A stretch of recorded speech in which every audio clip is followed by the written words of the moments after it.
Hi, അപ്പം ഞാൻ വീണ്ടും വന്നിരിക്കുകയാണ്. ഇത്തവണ ഞാൻ തന്നെയാണ് നാട്ടിലോട്ട് പോയത്. അപ്പോൾ ഞാൻ സേഫാണോ എന്ന് നോക്കിയിട്ടാണ് ബസ് കയറ്റി വിട്ടത്. അങ്ങനെ ഒരു ചെറിയ ഉറക്കുറങ്ങി എണീറ്റപ്പോഴേക്കും നാടെത്തി. പിന്നെ ചേച്ചീനെയും വാവേനെയും കൂട്ടിയിട്ട് അമ്മയ്ക്കൊരു ചെറിയൊരു ഗിഫ്റ്റും ഒരു കേക്കും മേടിക്കാൻ വേണ്ടി പോയി. അവിടെ പോയപ്പോൾ അവൾ വലിയൊരു ട്രോളി എടുത്തു തന്നിട്ട് മേമ ഇതിൽ കൊണ്ടുപോകുമെന്ന് പറഞ്ഞ് എനിക്ക് കാണിച്ചു തരായിരുന്നു.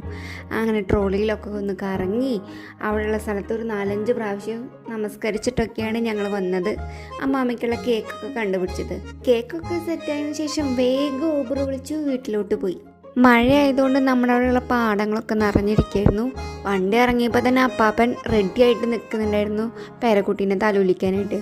വീട്ടിൽ ചെന്നപ്പോൾ എല്ലാവരും ഒന്നും കൂടി കണ്ടതിന് നല്ല സന്തോഷം ഉണ്ടായിരുന്നു. അതായത് ഉച്ചയ്ക്ക് എല്ലാവരും കൂടി ഒപ്പമായിരുന്നു ഭക്ഷണം കഴിക്കായിരുന്നു. അപ്പോൾ അവൾക്കൊരു പാത്രത്തിൽ കുറച്ച് ചോറിട്ട് കൊടുത്തു. ഒരു 5 മിനിറ്റ് കഴിഞ്ഞ് നോക്കിയപ്പോൾ പാത്രത്തിലുള്ള ചോറ് മുഴുവൻ നിലത്ത് കിടക്കുന്നുണ്ട്.